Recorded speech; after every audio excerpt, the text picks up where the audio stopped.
every crime is a wound on the world. We're here to dissect it, layer by layer, to find the truth buried within. This is Anatomy of Crime. The cold of a Moscow winter has a unique weight. It's not just the temperature, which can freeze the moisture in your lungs. It's a dense psychological pressure, a feeling of being watched by a million gray, unforgiving windows. For a man like Valery Martynov, a lieutenant colonel in the KGB's Line X, the directorate specializing in stealing Western scientific and technical intelligence, that pressure was the air he breathed. By 1985, however, he was breathing a different kind of air, one laced with the thrill of profound risk. Martynov was a double agent, secretly working for the Americans, codenamed Gentile by the CIA, and codenamed PARGON by the FBI, for whom he did most of his work. He was providing Washington with a priceless, real-time view into the heart of Soviet industrial espionage. He knew the risks intimately. He knew that a single misstep, a single whisper in the wrong ear, meant a short trip to the basement of Lubyanka prison, and a single unceremonious bullet to the back of the head. But he believed in the intricate system of security and secrecy built by American intelligence to protect him. He trusted the elaborate tradecraft, the coded signals, the dead drops in snowy parks, the brush passes on crowded metro escalators where information changed hands in the space of a heartbeat. He believed in his handlers, in their promises and their professionalism. He believed he was safe. He was catastrophically wrong.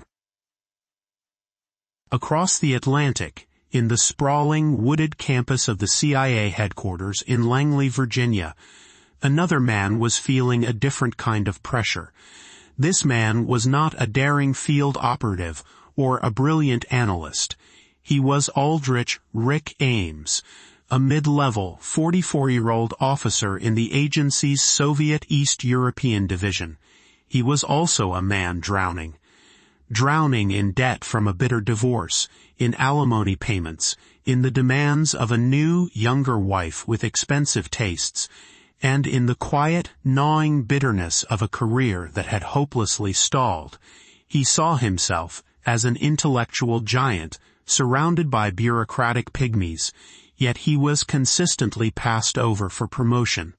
His performance reviews were a litany of mediocrity, noting his profound laziness, his inattention to detail, and a drinking problem that was an open and often embarrassing secret. He was, by the metrics of the agency he served, an abject failure, and in the spring of 1985, that failure decided to cash in his one remaining asset, his top-secret security clearance, while Valery Martynov was risking his life for ideology in Moscow. Rick Ames was about to sell him out for $50,000.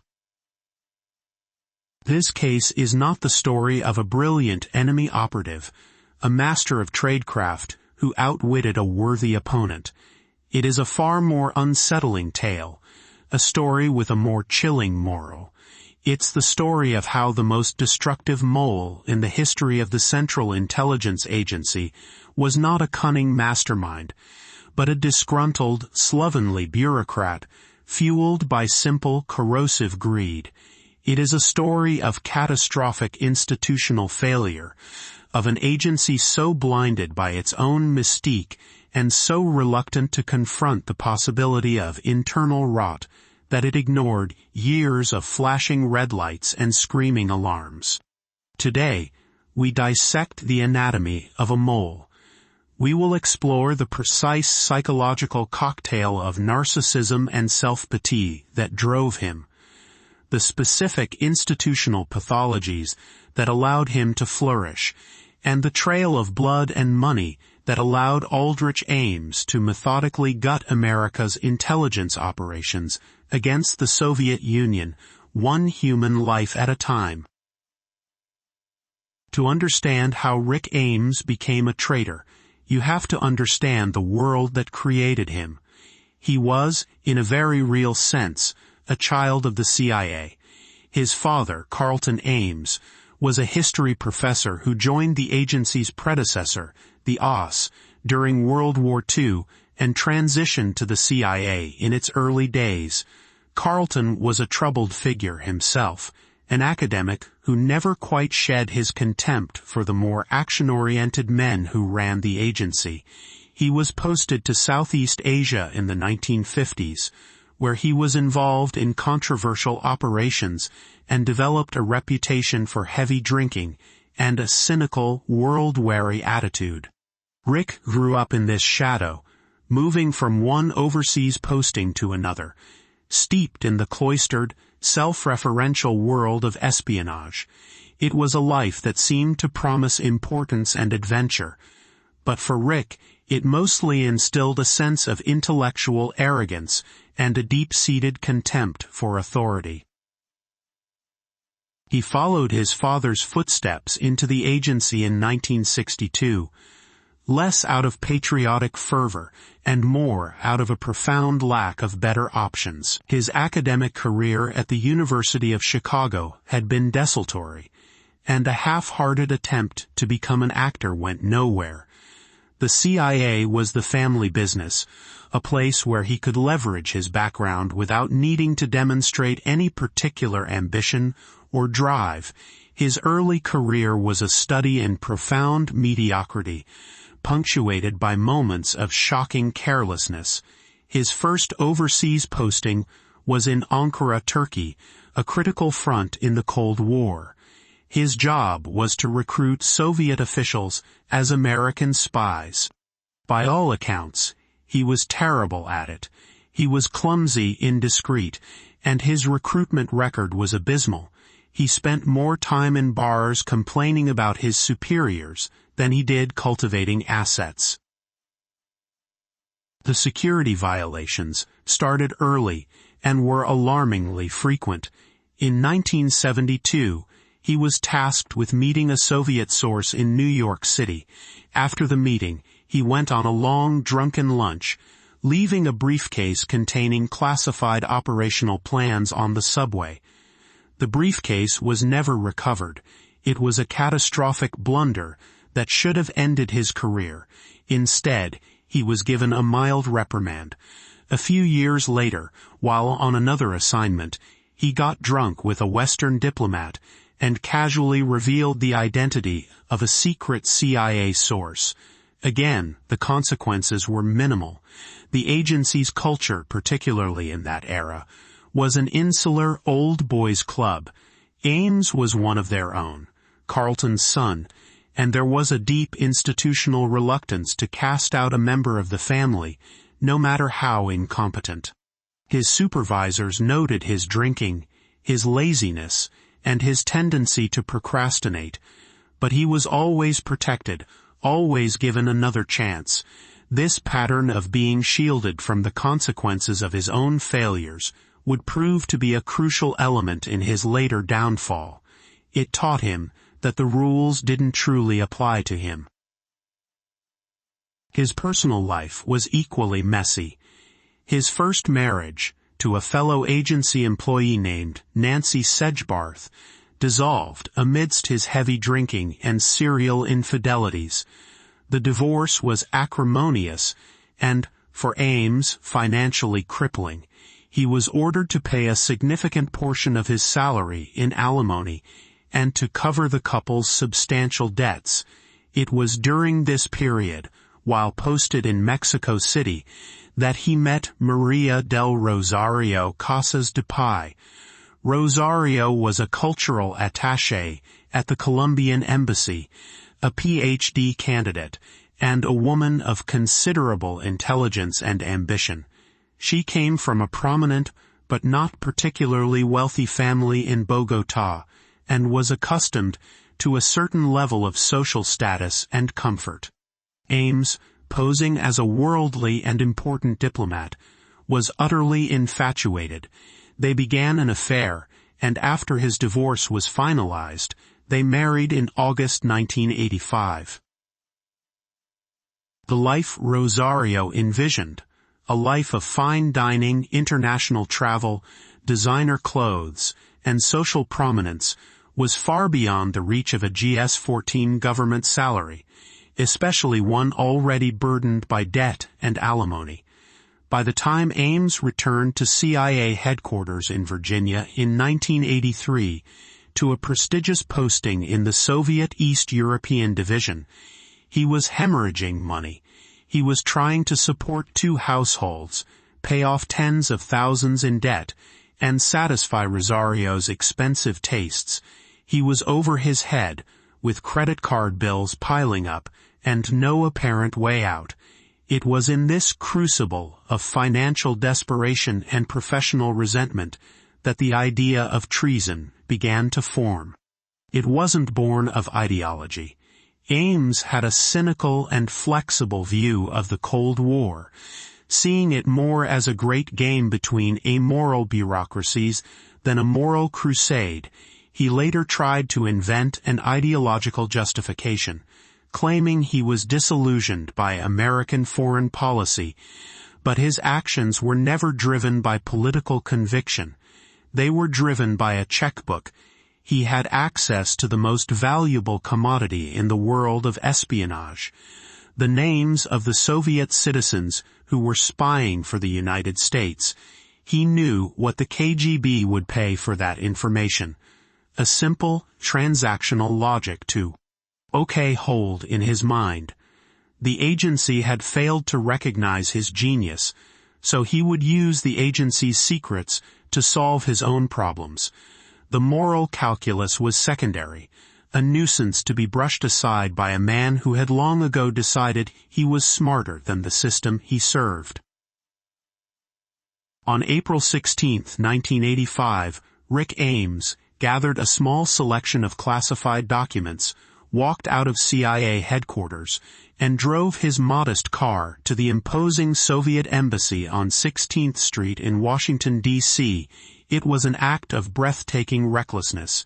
He didn't use a clandestine dead drop, a secret signal, or a cutout. He, a CIA officer in charge of Soviet counterintelligence operations, simply walked up to the front gate of the enemy's headquarters in broad daylight and asked to speak to an intelligence officer.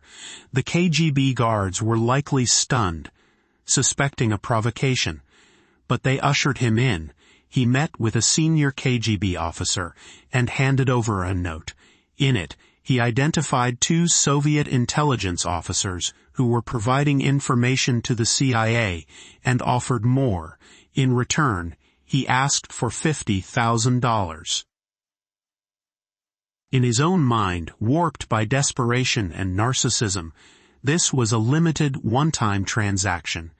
He was providing information on sources he rationalized. The KGB probably already suspected. It was a quick, dirty way to get out of debt. He would take the money, pay his bills, and move on. He had no idea what he had just set in motion. He had rung a bell that could not be unrung. The KGB, after verifying the information, was ecstatic. A high-level CIA officer hadn't just fallen into their laps. He had kicked down the front door and offered himself up on a silver platter. They saw him not as a one-time asset, but as a potential gold mine, and they were not about to let him go. The initial $50,000 was like a narcotic. It solved Ames's immediate financial crisis, but it also gave him a taste of a life he had only dreamed of. The KGB, for its part, handled him brilliantly. They understood his psychology perfectly.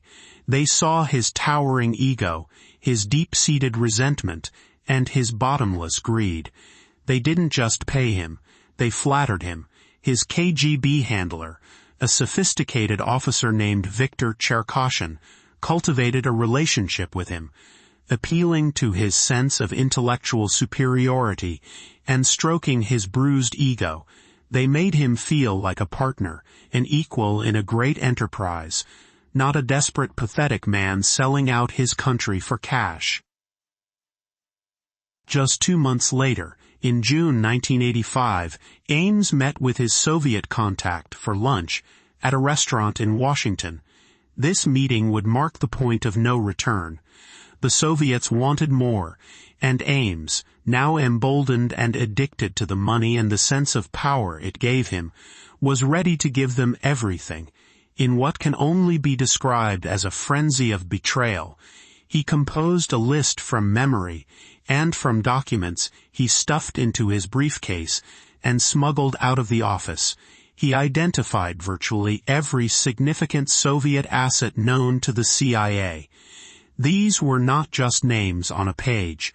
They were the crown jewels of American intelligence, men and women in the highest echelons of the KGB, the GRU, Soviet military intelligence, and the scientific establishment.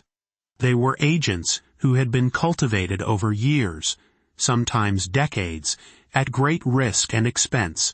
They were providing critical information on everything from Soviet missile capabilities and nuclear strategy to the inner workings of the Politburo.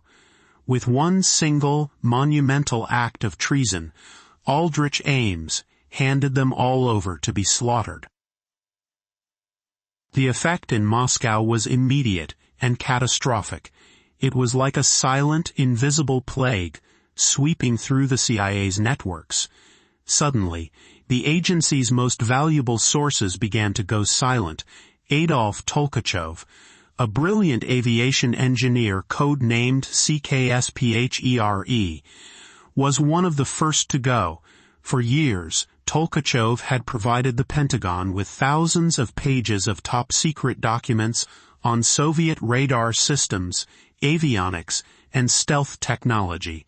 The intelligence was so valuable it was estimated to have saved the U.S. billions in research and development, and gave American fighter pilots a decisive edge they would carry for a generation. After Ames identified him, Tolkachev was arrested by a KGB Alpha Group team on his way home from work, brutally interrogated and executed. Valery Martinov, the KGB officer working for the FBI, was recalled to Moscow under a false pretext. He was arrested the moment he stepped off the plane, accused of treason, and shot. Sergei Motorin, another KGB major spying for the Americans, was also arrested and executed. The list went on and on. Oleg Gordievsky, the acting KGB station chief in London, and one of the most important British assets of the Cold War, was suddenly recalled to Moscow. Sensing a trap, he activated his daring exfiltration plan and was smuggled out of the country in the trunk of a car by MI6 agents just days before the KGB was set to arrest him. He was one of the few to escape.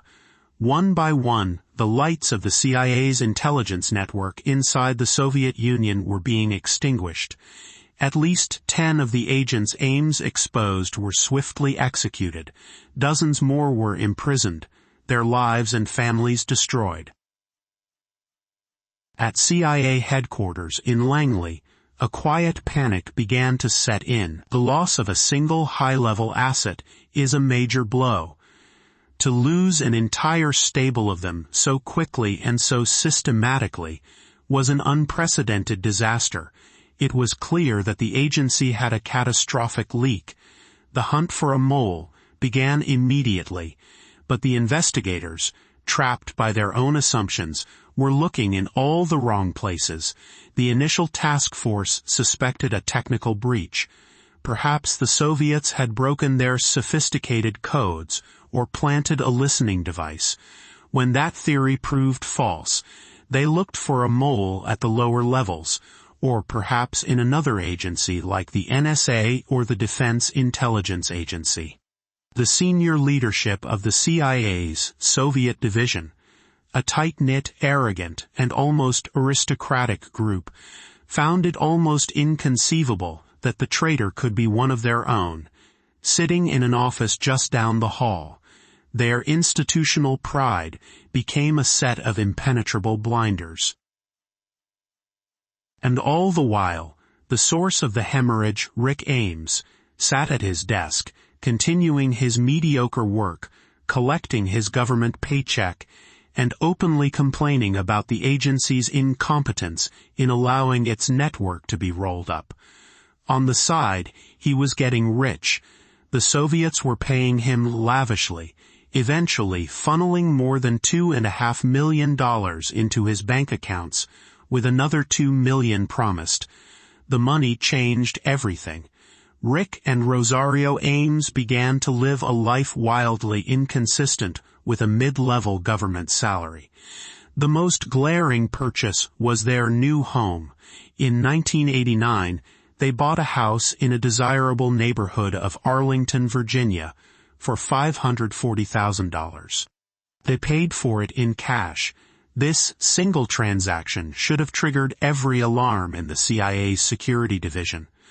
A man working in one of the most sensitive counterintelligence positions in the entire U.S. government made a $500,000 cash purchase, and no one seriously questioned it. He spun a flimsy, almost insulting story that his wife had inherited a great deal of money from her family in Colombia. A few simple credit checks or inquiries would have revealed her family was respected, but by no means wealthy enough to provide that kind of windfall. But no one checked. Ames was part of the club. His colleagues might have privately gossiped about his sudden wealth, but the institution itself did nothing. The house was just the beginning. Ames traded in his old car for a brand new Jaguar XJ6, a symbol of luxury that was comically out of place in the government employee parking lot at Langley. He ran up credit card bills that frequently topped $30,000 a month, more than his annual take-home pay. He bought expensive tailored suits from Hugo Boss, a collection of Rolex watches, and fine furniture. Rosario, free from any financial constraints, made regular extravagant shopping trips to high-end department stores like Nordstrom. He was flaunting his wealth, practically daring someone to ask where it came from. The explanation was always the same: his wife's rich Colombian family, and the agency, inexplicably, continued to accept it. Beyond the lifestyle, there were other, even more alarming signs. Ames's job performance, which had always been poor, became abysmal. He was known for leaving safes open, for leaving classified documents on his desk overnight, and for being visibly drunk at work. On one occasion, he started a fire in the office by putting a bag of popcorn in the microwave for too long, and then simply wandered off, leaving others to deal with the smoke and alarms. He was a walking, talking security violation. Yet he was not only kept in his position, he was given access to even more sensitive information. The system designed to protect the nation's secrets was failing at its most basic level. It couldn't even identify the compromised, detritus alcoholic in its own ranks who was suddenly living like a millionaire. Perhaps the most damning failure of all was the polygraph. As part of their routine security screening, CIA officers are required to undergo periodic lie detector tests. Ames was polygraphed twice while he was actively spying for the KGB, once in 1986 and again in 1991. He passed both times. The story of how he did it is a chilling lesson in the fallibility of a system many believed was foolproof. His KGB handlers had given him simple but effective advice: get a good night's sleep, be cooperative, and just relax. They told him to think of the examiner as a friend and to establish a rapport. It was psychological manipulation, not technical wizardry. Ames, a man who had been lying his entire adult life about everything from his drinking to his infidelities, was a natural. During the 1986 test, the examiner did note some signs of deception when Ames was asked if he had any unauthorized contact with foreign nationals. But Ames, with practiced ease, explained it away, and the examiner, likely influenced by the institutional bias against suspecting a senior officer from the elite Soviet division, accepted his explanation and passed him. The 1991 test was even more of a farce. This time, the results were highly ambiguous, with clear indications of deception on key questions. The examiner reported that Ames was being untruthful and recommended further investigation. But incredibly, the concerns were dismissed by his superiors. They rationalized the results away, suggesting he might be trying to hide a harmless extramarital affair. The system had produced a clear warning, a screaming alarm, and the organization simply chose to hit the snooze button. The reluctance to face the ugly truth that one of their own was a traitor was stronger than the evidence itself. The institution was protecting itself from an uncomfortable reality, and in doing so, it was protecting Ames. While the CIA's internal investigations floundered, a small, dedicated group of mole hunters began to close in on the truth. The team was led by 3 women: Jean Verdefoyle, a veteran counterintelligence officer who had come out of retirement to work on the case; Sandy Grimes, a sharp, tenacious analyst in the Soviet division, who knew many of the lost agents personally; and Diana Worthen, another experienced officer. They were later joined by an FBI agent, Jim Holt. They were methodical, patient, and, most importantly, they were willing to consider the unthinkable, that the mole was not some shadowy outsider, but a trusted colleague. They started with a list of every CIA employee who had access to the information that had been compromised. The names of the executed agents. The initial list contained hundreds of names. They painstakingly began to cross-reference access lists, travel records, and personnel files. They looked for anomalies, for anything out of the ordinary. They operated in secret, their investigations so sensitive that even many senior CIA officials were unaware of its existence. They called themselves the Special Task Force, and they pored over thousands of pages of documents in a small, windowless office, searching for a ghost. As they narrowed the list of suspects down to a few dozen, one name kept coming up: Rick Ames. Initially, Sandy Grimes was reluctant to consider him. She knew Ames. She had worked with him. He was a lazy, drunken buffoon, not the slick, professional mole they imagined. But the evidence kept pointing in his direction. He had access to nearly all of the compromised cases. The timeline of the losses matched his assignments perfectly, and then there was the money. The team made a critical decision to look beyond the CIA's own records and investigate the financial lives of their top suspects. This was the turning point. When they pulled Aldrich Ames's financial records, they were stunned. They discovered a man who was depositing tens of thousands of dollars in cash into his bank accounts, month after month. The amounts were staggering. They found the record of the $540,000 cash house purchase. They saw the Jaguar, the credit card bills, the life of a man living far, far beyond his means. The flimsy story about a Colombian inheritance crumbled under the slightest scrutiny. The investigators created a timeline, a simple but devastating matrix. On one side, they listed the dates of Ames's secret meetings with his new Soviet handler, Sergei Chuvakin, which they were able to surmise from other intelligence sources.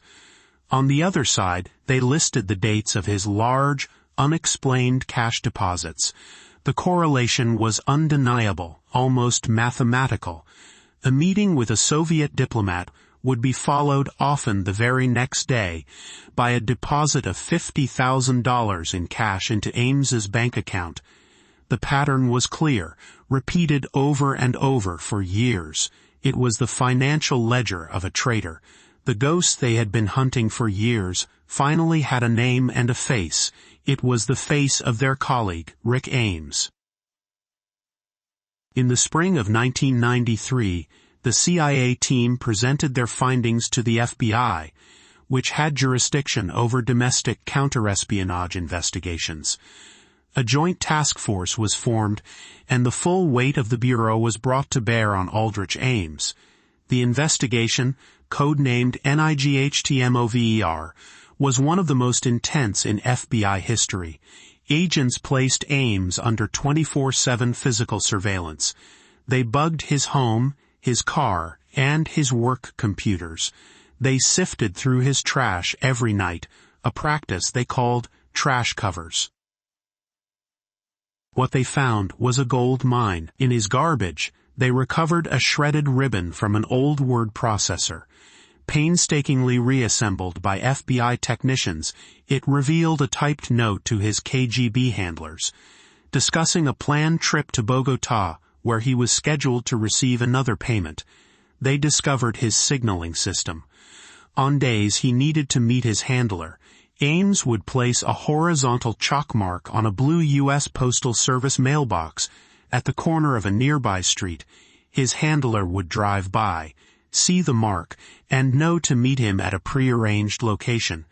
The FBI watched and filmed as Ames made the mark, a simple, mundane act that was, in reality, an act of high treason. The electronic surveillance also revealed the depth of his carelessness. On his home computer, investigators found files he had attempted to delete. Using forensic software, they were able to recover them. The files contained a damning chronology of his espionage activities, listing the classified documents he had passed to the Soviets and the payments he had received. He had kept meticulous records of his own betrayal. The man who had outsmarted the CIA for 9 years was ultimately brought down by his own sloppiness and the relentless, detail-oriented police work of a few determined investigators. He was, as one agent later put it, a troll, a low-level creature who had managed to do immense damage simply because no one had bothered to look under the bridge. By February 1994, the FBI had an airtight case. They knew they had to act quickly. Ames was scheduled to fly to Moscow for an official CIA assignment, and they feared he might use the trip to defect permanently. The arrest was planned for President's Day, February 21st, a federal holiday, when they knew Ames would be at home and relaxed. That morning, as Ames left his expensive Arlington home to run an errand, a team of FBI agents blocked his Jaguar with their cars. An agent approached the driver's side window. There was no dramatic confrontation, no shootout. It was as mundane as the man himself. The agent simply said, "You're under arrest, Rick." According to the agents on the scene, Ames's only response was a quiet, resigned reply, "You've got to be kidding." But he knew. The game was over. Back at the house, another team arrested Rosario.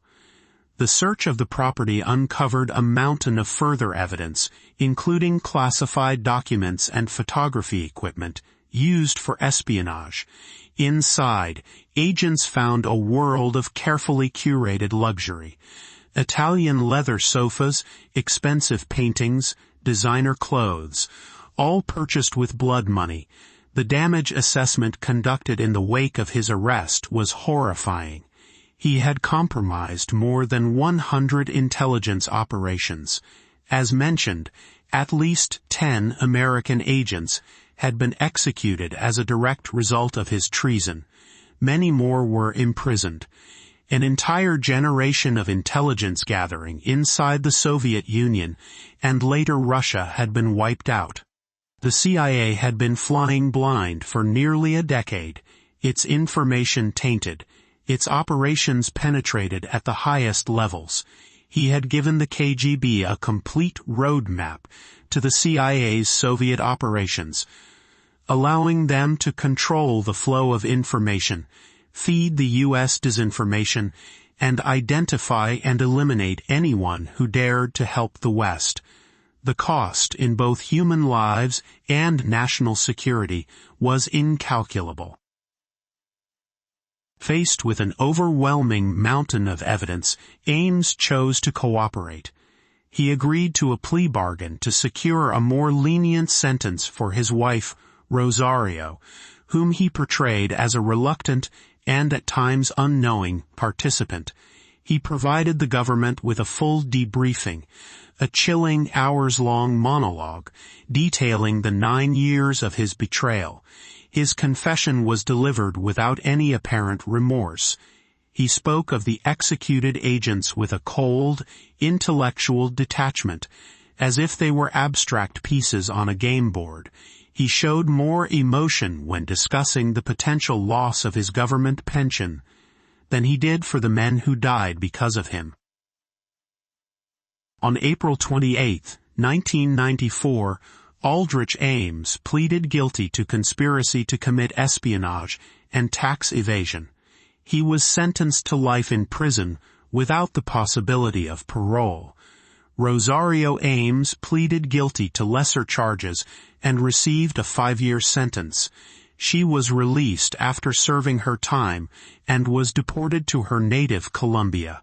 Rick Ames was sent to the high-security federal penitentiary in Allenwood, Pennsylvania, where he resides to this day, a living monument to the devastating consequences of personal greed and institutional failure. The anatomy of this case is not one of ingenious tradecraft or ideological conviction. It is the anatomy of apathy. It reveals a rot born of the most mundane human flaws: greed, resentment, and profound carelessness, both on the part of the traitor and the institution he served. Aldrich Ames was not a super spy. He was a disgruntled employee who saw a chance to enrich himself and took it without regard for the consequences. He was able to succeed for nearly a decade, not because he was brilliant, but because the Central Intelligence Agency, an organization built to uncover the deepest secrets of foreign powers, was incapable of uncovering the truth in its own hallways. The agency was so fixated on finding a sophisticated, ideologically motivated mole, a character from a John le Carré novel, that it failed to see the slovenly, detritus alcoholic who drove a Jaguar to work every day. They searched for a complex cipher and missed the simple, brutal equation of cash for secrets. They trusted the system, the polygraphs, and the old boy network, and they ignored the clear evidence of their own eyes and ears. The betrayal of Aldrich Ames forced a painful period of self-examination within the CIA, leading to reforms in internal security and counterintelligence. But the scars remain. The names of the men he sent to their deaths, Martinov, Motorin, Tolkachov, and so many others, serve as a permanent reminder of the cost of that failure. The greatest threat to an organization dedicated to secrets is not always the cunning of its external enemies, but the quiet corrosion of character within its own walls. This has been Anatomy of Crime, where the truth is never simple, but always worth seeking.